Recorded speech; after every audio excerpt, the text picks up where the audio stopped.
কথা সাহিত্যিক মাহমুদুল হকের বহুল পঠিত উপন্যাস জীবন আমার বোন অবলম্বনে নির্মিত হচ্ছে সিনেমা। একই নামে চলতি বছরে সরকারি অনুদানপ্রাপ্ত এই সিনেমাটি নির্মাণ করছেন এনায়েত করিম বাবুল। সিনেমাতে অভিনয় করছেন শার্লিন ফারজানা এবং খায়রুল বাশার। এর মধ্য দিয়ে প্রায় 5 বছর পর সিনেমায় নাম লিখিয়েছেন শার্লিন। এর আগে 2020 সালে মুক্তি পাওয়া মেহেদী হাসান উজ্জ্বল পরিচালিত 49 বাতাস সিনেমায় অভিনয় করেন তিনি।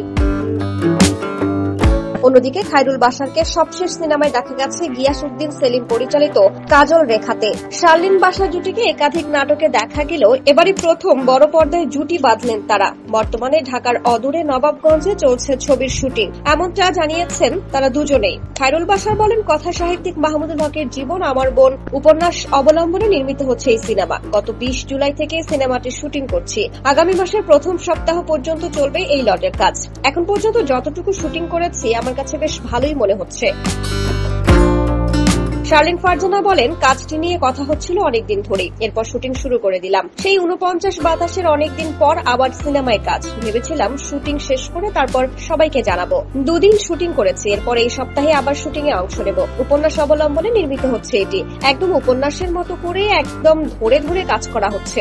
আমি বেশ উপভোগ করছি। ঢাকা সহ রাজধানীর বাইরে বিভিন্ন লোকেশনে ছবিটির চিত্রায়ন হবে বলে জানা গেছে। এতে শার্লিন বাশার ছাড়া আরো অভিনয় করছেন আজাদ আবুল কালাম, প্রান্তর দস্তিদার সহ আরো অনেকে।